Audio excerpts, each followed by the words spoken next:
तो आज हम लोग अध्ययन करने वाले हैं कोशिका भित्ति के बारे में, यानी सेल वॉल के बारे में।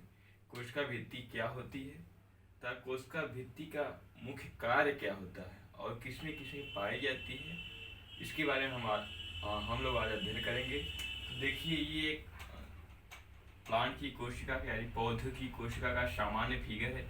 पौधों की कोशिकाओं के चारों तरफ ये जो ब्लैक वाली बनी हुई है, पौधों की कोशिकाओं के चारों तरफ दीवार के समान एक संरचना पाई जाती है। इसे ही क्या कहते हैं? कोशिका भित्ति के नाम से जानते हैं। कोशिका भित्ति।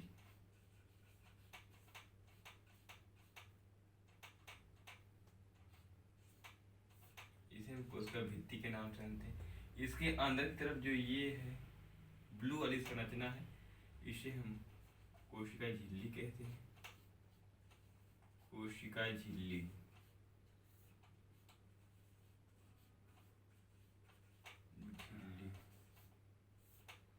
ये कोशिका झिल्ली है, लेकिन आज हम लोग जो पढ़ने वाले हैं वो यही है, कोशिका भित्ति। ये कोशिका भित्ति जो होती है, ये पौधे की कोशिका है, उसके चारों तरफ ये जो पाई जा रही है ब्लैक वाली, इसी को हम क्या कहते हैं?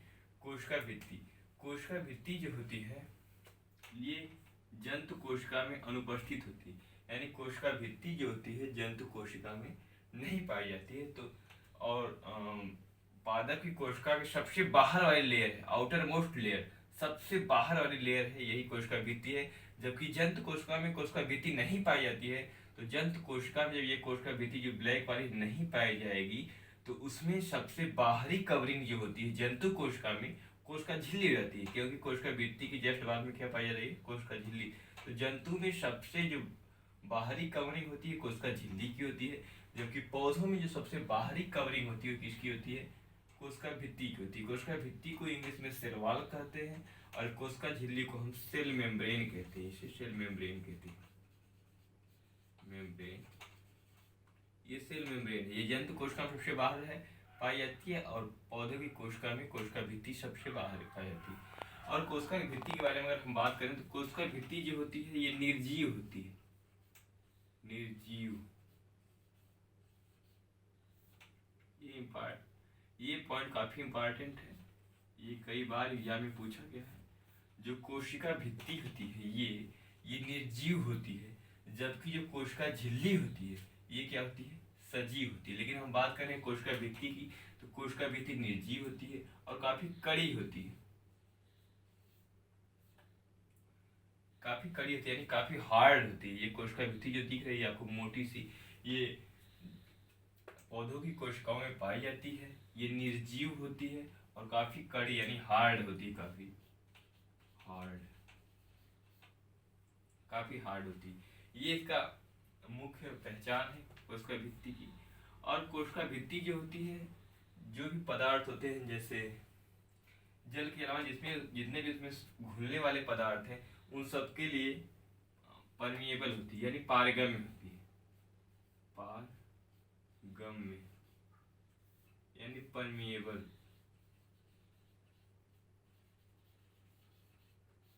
परमिएबल होती है ये। जो कोशिका भित्ति होती है सभी पदार्थों के लिए, जो भी पौधों की कोशिका में जाते हैं ट्रांसलोकेशन या ट्रांसपीरेशन के माध्यम से, जो भी माध्यम से जाते हैं पौधे की कोशिका में, सबके लिए क्या होती है? पारगम्य होती है। जबकि ये जो है कोशिका झिल्ली का हम बात करें, इसे हम कंपेयर कर रहे हैं कोशिका झिल्ली से कोशिका भित्ति की। जो कोशिका भित्ति होती है ये पारगम्य होती है सबके लिए, जबकि जो कोशिका झिल्ली होती है ये पौधों में भी पाई जाती है और जंतुओं में भी, दोनों में पाई जाती है। ये सेमी परमिएबल होती है, यानी अर्ध पारगम्य होती है। कुछ चीजों को जाने देती है अपने अंदर से और कुछ चीजों को नहीं जाने देती, इसीलिए इसे सेमी परमिएबल कहते हैं। सेमी परमिएबल को और भी एक नाम है जिसे हम सेलेक्टिव परमिएबल कहते हैं। कुछ चीजों को जान देती है और कुछ को नहीं जान जाती। लेकिन हम अभी मेन रूप से बात कर रहे हैं कोशिका भित्ति, तो उसी के बारे में समझते हैं हम लोग। ये निर्जीव होती है और कड़ी होती है, और तथा अन्य पदार्थों के लिए क्या होती है? जल तथा अन्य पदार्थों के लिए क्या होती है? पारगम्य होती है। इसका निर्माण, जो कोशिका भित्ति होती है इसका निर्माण साइटोप्लाज्म से होता है, यानी कोशिका द्रव्य से होता है। कोशिका भित्ति का निर्माण कोशिका का द्रव्य से होता है, यानी साइटोप्लाज्म। साइटोप्लाज्म से ही कोशिका भित्ति का निर्माण होता है। यही साइटोप्लाज्म जो है कोशिका द्रव्य, यही कोशिका भित्ति का निर्माण करता है। ये दो तीन बातें काफी मुख्य हैं। ये जो निर्जीव होती है, ये एग्जाम में बहुत बार पूछा गया है। ये पौधों की बाहरी कवरिंग होती है, जो पौधे की कोशिका होती है इसकी सबसे बाहरी कवरिंग यही कोशिका भित्ति बनाती है। अब इसमें कुछ इंपॉर्टेंट ये है कि कोशिका भित्ति किस चीज की बनी होती है। तो सबसे पहले हम बात करें पौधों की। जो पौधों की कोशिका भित्ति होती है वो सेलुलोज की बनी होती है। सेलुलोज।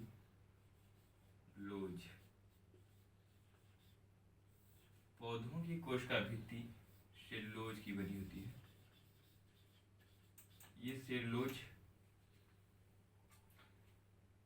जो पौधों की कोशिका भित्ति होती है ये सेलुलोज की बनी होती है। जो सेलुलोज होता है ये कार्बोहाइड्रेट है, और पृथ्वी पर पाए जाने वाला सबसे अधिक मात्रा में जो कार्बोहाइड्रेट होता है वो भी सेलुलोज होता है। और पृथ्वी पर सबसे ज्यादा जो कार्बनिक पदार्थ पाया जाता है वो भी सेलुलोज है। दो तीन बातें बहुत ध्यान से समझिएगा, उसे याद करने की कोशिश कीजिएगा। जो सेलुलोज होता है पृथ्वी पर सर्वाधिक मात्रा में पाए जाने वाला कार्बोहाइड्रेट भी है।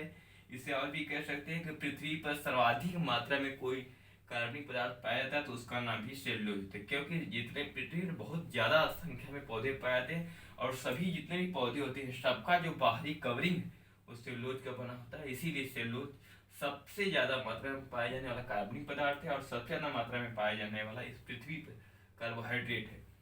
तो पौधे की कोशिकाओं किसकी बनी होती है? कोशिका भित्ति सेलुलोज की बनी होती है।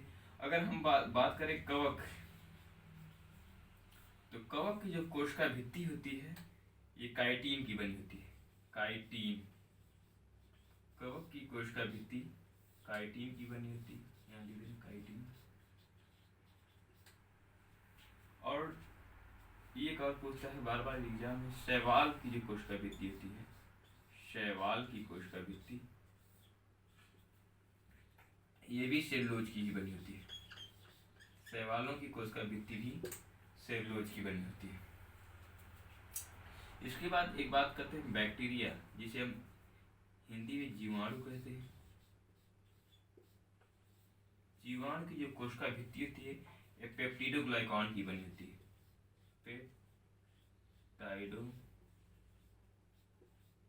पेप्टाइडोग्लाइकान,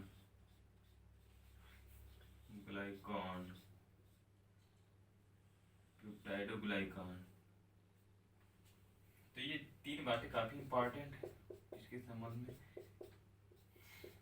ये एग्जाम में बार बार पूछा गया क्वेश्चन, ये चारों क्वेश्चन बहुत इंपॉर्टेंट। पौधों की जो कोशिका भित्ति होती है सेलुलोज की बनी होती है, और सेलुलोज पृथ्वी पर पाया जाना सबसे अधिक कार्बनिक पदार्थ जो होता है वो सेलुलोज ही होता है। कवक की जो कोशिका भित्ति होती है काइटिन की बनी होती है। शैवालों की कोशिका भित्ति भी सेलुलोज की बनी होती है, और जीवाणु की कोशिका भित्ति जो होती है उसकी बाहरी कवरिंग जिसे हम कैप्सूल कहते हैं पेप्टिडोग्लाइकान का होता है या पेप्टाइडोग्लाइकान का बना होता है। तो ये तीन चार बातें बहुत इंपॉर्टेंट है। इसकी बाद अगर हम बात करें तो इसके आगे देखिए,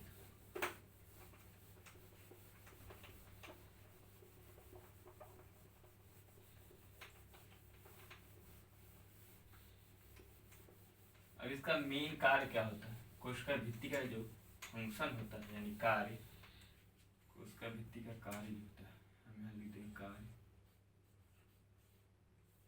function.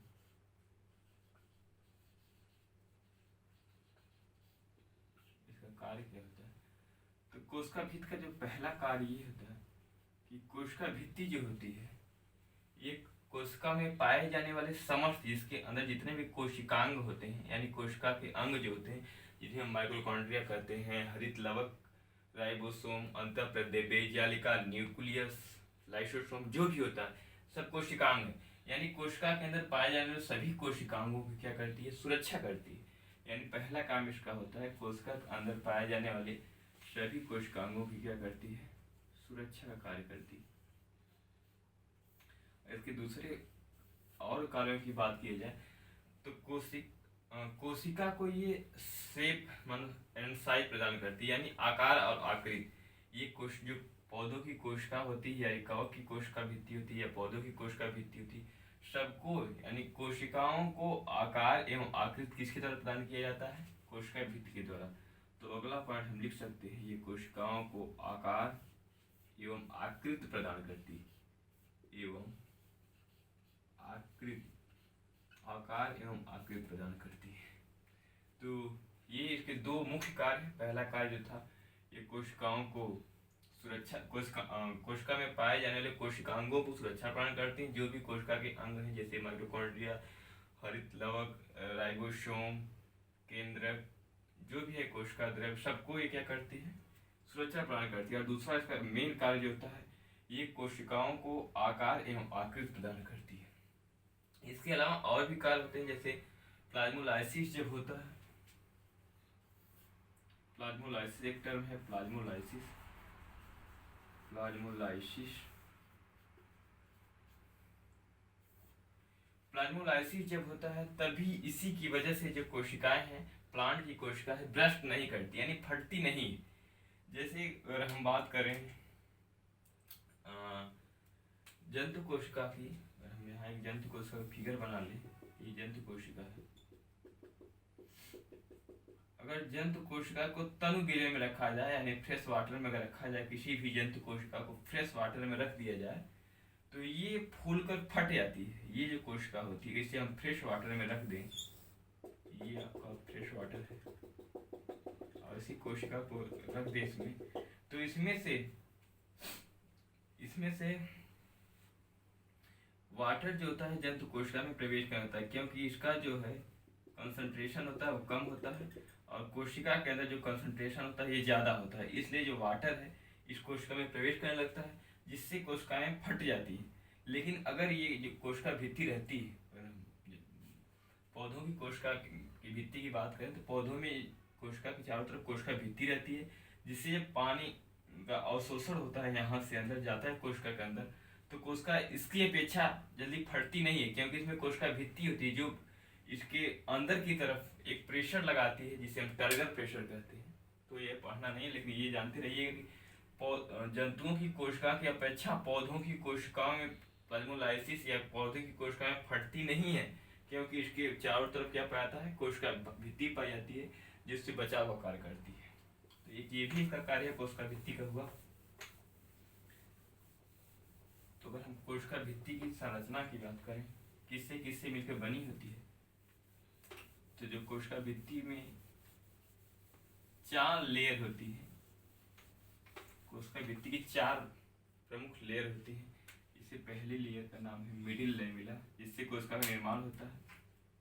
Middle lamella, middle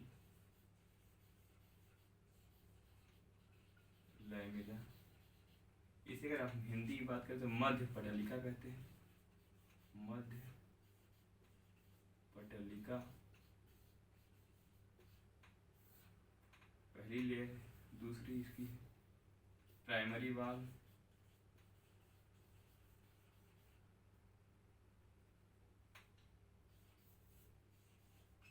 primary वाल। इसके बाद तीसरी जो इसकी लेयर होती है उसे हम सेकेंडरी वाल कहते हैं। चौथी जो लेयर होती है उसे टर्शियरी वाल कहते हैं, तृतीयक, टर्शियरी वाल। इसकी हिंदी की बात करें, प्राइमरी वाल की जो हिंदी थी प्राथमिक भित्ति, प्राथमिक भित्ति। इसकी होती है द्वितीयक भित्ति, द्वितीयक भित्ति। इसकी होती है हिंदी तृतीयक भित्ति, तृतीयक भित्ति। इन्हीं 4 लेयरों से, जो ये 4 लेयर हैं, इन्हीं चारों लेयरों से कोशिका भित्ति का निर्माण होता है। सबसे पहले होती है मिडिल लैमिला, मध्य पटलिका जिसे कहते हैं। उसके बाद प्राइमरी वाल, प्राथमिक भित्ति। सेकेंडरी वाल, इसकी हिंदी में द्वितीयक भित्ति कहते हैं। टर्शियरी वाल, इसे हिंदी में तृतीयक भित्ति कहते हैं। अगर इन सब की हम बात करें तो जिसमें मिडिल लैमेला होती है, ये थोड़ा इम्पॉर्टेंट होती है, ये जो लिखा हुआ मिडिल लैमेला, तो इसको हम हटा देते हैं, इन तीनों को, प्राथमिक, द्वितीयक और तृतीयक को। मिडिल लैमेला के बारे में कुछ समझ लेते हैं। मिडिल लैमेला जो थी मध्य पटलिका, ये मध्य पटलिका लिखा है, जो ये मध्य पटलिका होती है, ये जैसे दो कोशिकाएं हैं पौधों की, ये कोशिका की बात करें,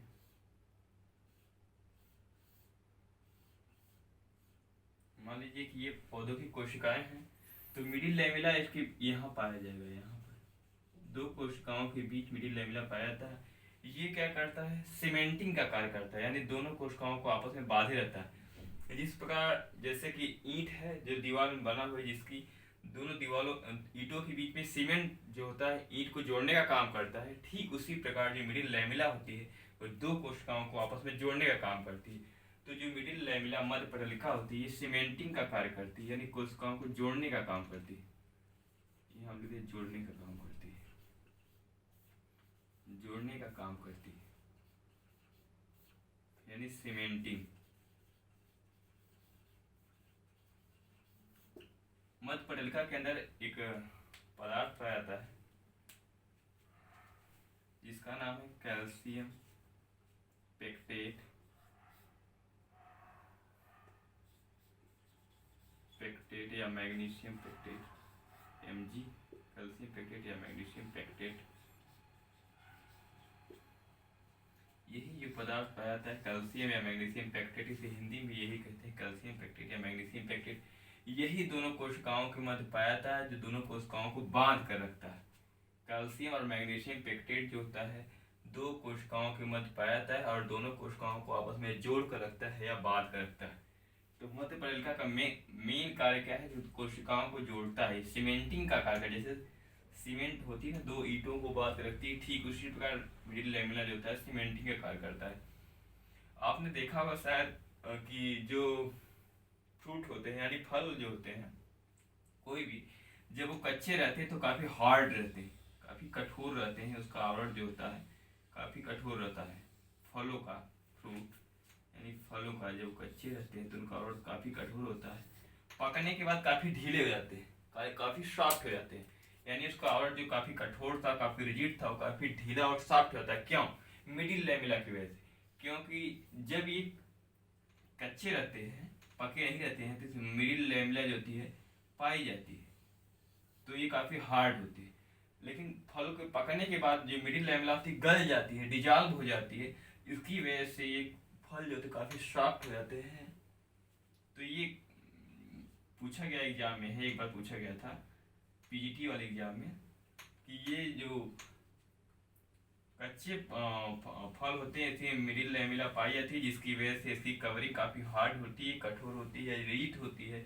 जब फल पक जाता है तो ये जो मिडिल लैमेला होती है डिजॉल्व हो जाती है, जिसकी वजह से जो फल होते हैं काफ़ी सॉफ्ट या काफ़ी मुलायम हो जाते हैं।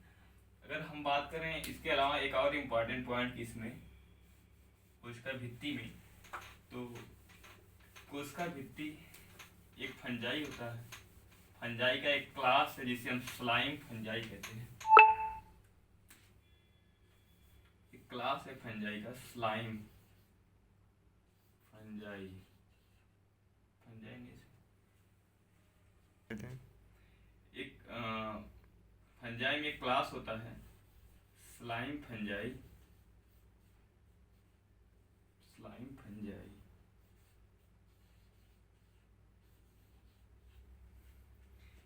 ये क्लास होता है फंजाई ग्रुप में स्लाइम फंजाई, नॉर्मली कहते हैं इसको हम मिक्सोमाइसीटस कहते हैं, मिक्सोमाइसीटस।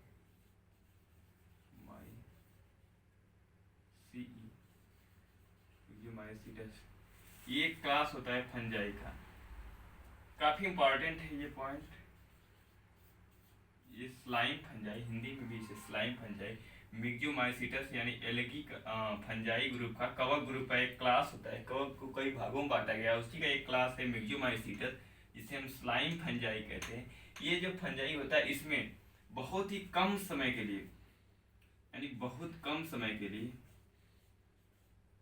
बहुत ही